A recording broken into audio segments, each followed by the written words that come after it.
Hey everyone, it's MK. Welcome back to MK Quilts and MK Quilts University.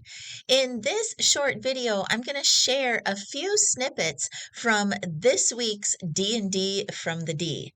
D&D is discussions and demos from the den. I'm sitting in the den right now. It's my office here at MK Quilts. And what you're looking at on the screen is our MK Quilts Education Panel. I am dropping the link if you would like to buy one so that you can follow along with us on this series on how I stitched this out using 100% Pro Stitcher and Pro Stitcher Designer. So take a listen. I'm also including links back to MK Quilts University. There's a couple of other free lessons from this week's presentation you can take a look at, or you can decide to become a premium member and watch the entire thing over on MKQU. All right, enjoy. So today, you guys, it was really all about a narrow kind of a spot on your quilt. All right, so let me save that because I really like that. I don't want to lose that. And I don't know if I created it or if I saved it the first time that I did that. One also thing about this that I was creating everything for this panel with chunking in mind. Okay. I chunked this whole panel. Any vertical border that I created, I chunked it. But you wouldn't have to. If you're not there yet, if you're not ready for chunking, you can still plan it and you can still plan your border. And whether you build it horizontally and then flip it up vertically when you go to stitch it, or whether you just plan it vertically because it's a vertical border, whatever makes more sense in your head, do it that way.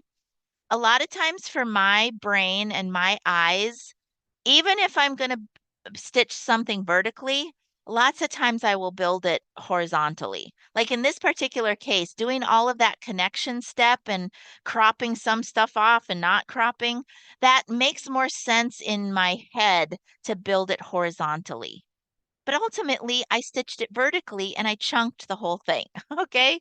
Okay. So this was a flower, leaf, new design creation or something. Okay, I'm just saving it so that I've got it.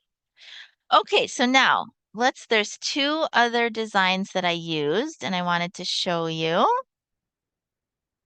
Let's see, did I put them in here? Well, since I'm seeing this one, let me just show you this one. I do not know that this is a free design, but it's a design from TK Quilting. It's Quilt of Valor number 9.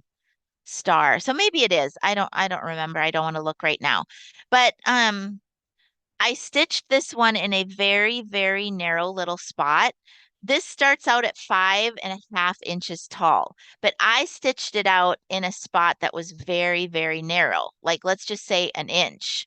Now, if we stitch this out at an inch and we turn on our grid, that little loop in the center is less than 1/4 of an inch, you guys.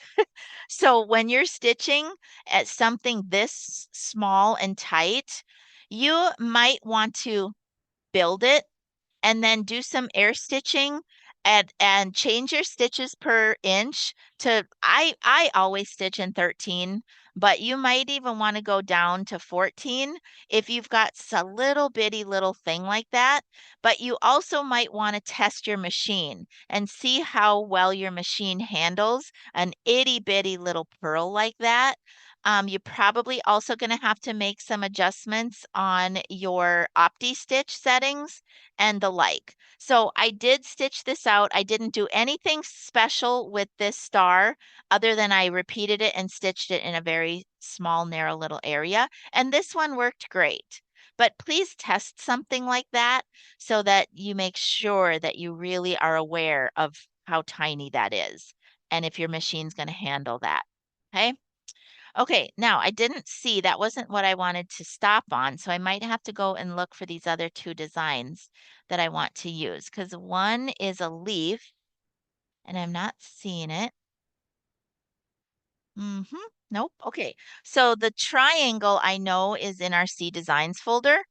So I'll go down to my C Designs and I will grab it. I do believe it's in the continuous line. I could go over to MKDI to look for it, but I'm not right now. I believe it's in here, and if it's not, it's in the triangle folder. Yes, here we go. Spiral, and there's actually two of them. I'm not sure which one I use, so we'll go ahead and open both of them and test it out a little bit.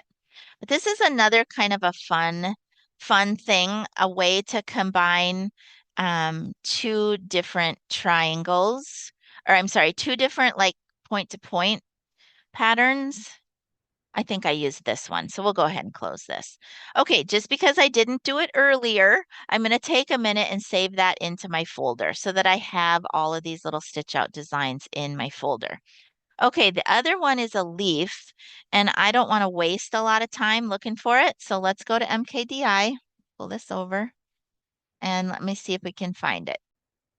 That might be my, yes, okay, here it is. Leaf and circle triangle. Let's go see where that little guy's from.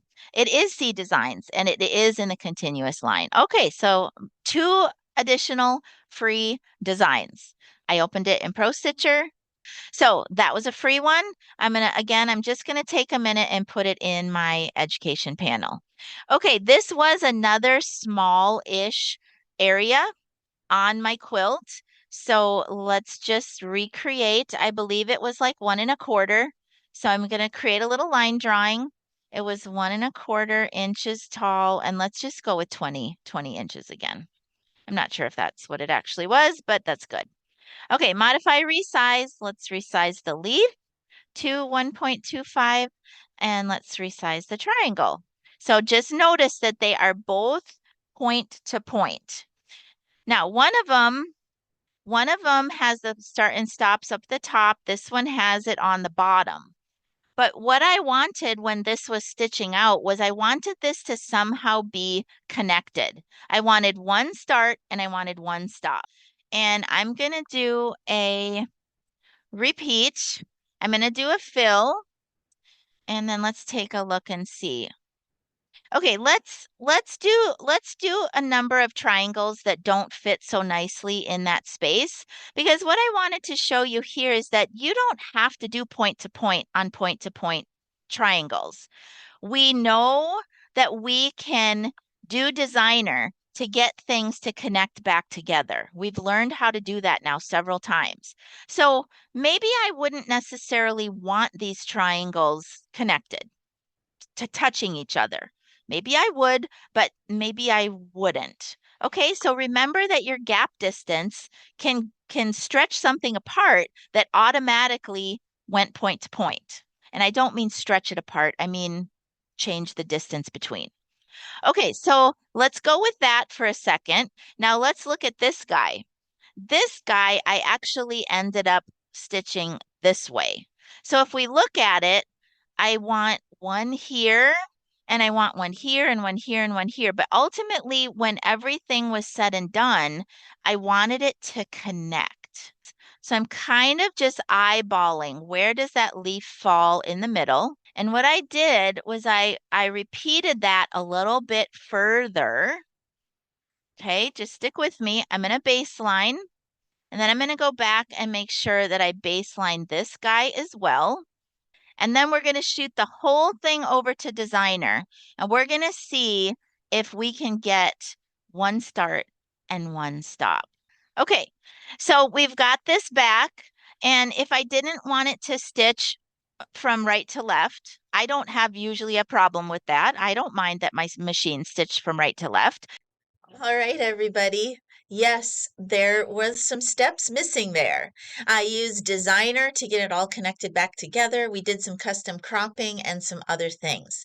You guys, as mentioned earlier, this entire lesson is on MK Quilts University in D&D from the D, and that course is a members only course. I really hope that you will consider joining MK Quilts University. I am an independent freelance instructor specializing in Pro Stitcher. I have a ton to teach teach you. Kind of my claim to fame and my specialty is using Pro Stitcher running in simulation mode.